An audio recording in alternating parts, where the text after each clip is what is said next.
The myth is, one cannot travel downwind, faster than the wind, powered only by the wind, steady state. In other words, if you were to race a floating balloon downwind in a wind-powered vehicle, you could never beat it to its goal. It seems intuitively obvious that it would be impossible to build a wind-powered vehicle that goes directly downwind faster than the wind. You're outrunning your power source after all. This is a position held even by physicists and aerodynamicists, as evidenced by protracted debates on countless internet forums involving thousands upon thousands of posts. It's so obvious to people that this violates the most basic laws of physics that they argue against us with every tool at their disposal. Physicists and aerodynamicists argue through math and science that this would constitute perpetual motion. Amateurs argue the same, solely from intuition and pure emotion, but everyone argues. In the end, the physical world does not succumb to scientific theories, intuition, and certainly not emotions. Just as the Earth is not the center of the universe, and bumblebees can fly, not only is it possible to construct such a wind-powered vehicle, it has been independently done and demonstrated several times. Oh.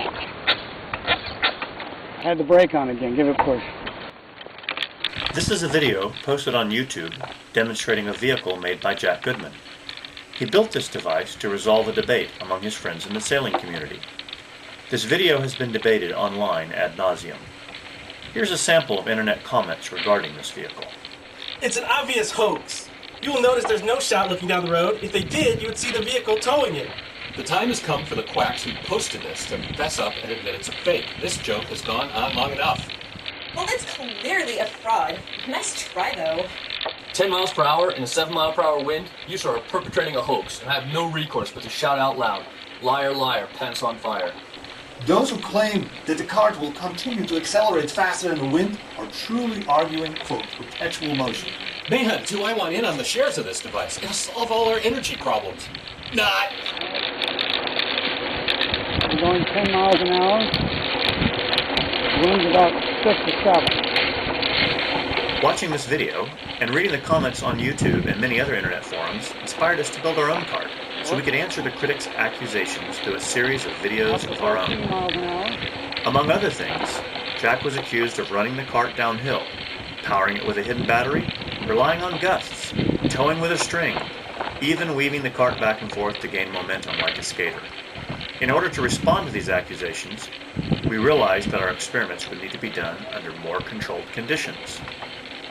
Based on the equivalency of inertial frames of reference, we know that the cart on a moving roadway in still air is exactly the same as a cart on a still roadway with a tailwind. For obvious reasons, we decided on a treadmill in an enclosed room.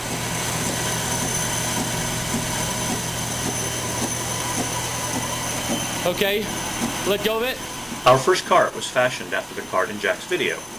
After significant tweaking, we achieved marginal success, demonstrated by the fact that the cart can slowly advance on a level treadmill.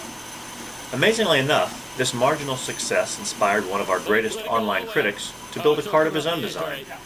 To his surprise and our delight, his design was astonishingly effective and exceptionally simple. In the long-standing tradition of science, we shamelessly stole his design and improved it further. There it goes. It's a very simple device, no tricks, no special power to it or anything. A simple right-angle gear drive from the wheels to the propeller. A bearing in the back to support the propeller. Very light, very easy, and the prop shaft even comes out.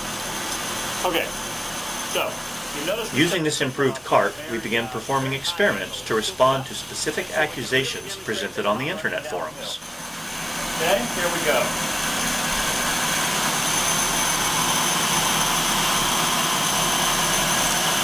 That's right, a little tough to keep it on the treadmill sometimes.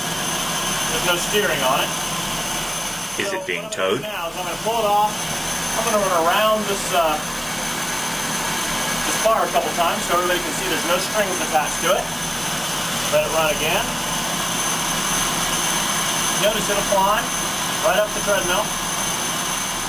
The device off the treadmill, and we're going to see how long it coats. Forum contributor Steve says it absolutely can never be done and is convinced it's temporarily propelled by kinetic energy. Mississippi, 2 Mississippi, 3 Mississippi, 4 Mississippi, 5 Mississippi, 6 Mississippi. We timed how long the device continued to spin in freewheel mode, utilizing its stored kinetic energy. And if it runs for longer than that 7 Mississippi on this steep hill, there's no way the kinetic energy in the device is causing the power output. So, where are we? 1 Mississippi, 2 Mississippi, 3 Mississippi. We then placed the device on the belt and demonstrated that when on the belt, it can run not only longer than in freewheel mode, but indefinitely. Yeah, I'm keeping it from coming forward, otherwise it'll climb right up the top of the treadmill. I'm going to push it down a little bit. Now it's still going on that kinetic energy that's stored up. Exactly. The kinetic energy caused by the spinning propeller is still causing this thing to climb the treadmill. Whoa, it almost came off the top. And it'll pretty much do that until we stop paying our power bill. Exactly. We can do this a lot longer than Steve can tell us it can't be done. Let's put it that way. Good enough? Critics claim that Jack's vehicle would have had to have been going downhill. We demonstrated that our car could climb a home treadmill at its steepest Let it setting. climb the hill. Okay, April 13th. Wind light and variable, about 5-6 knots. Give it a shot. In Jack's video, his wife gave it a slight push at the start, and dainty as she appears, some critics claim this shove somehow motivated the cart for near half a mile. We demonstrated that the cart self-starts with a tailwind. Not since Playing on a Treadmill has there been a physics brain teaser so emotionally charged. This problem clearly demands the creativity and scientific rigor only the Mythbusters can offer. Imagine Adam and Jamie aboard 2 full-size vehicles of differing designs, racing against each other and against a balloon drifting freely downwind across the tarmac at Alameda. Unless Adam and Jamie accept this challenge and bust this myth, the world is doomed to be forever governed by the laws of internet physics and the terrorists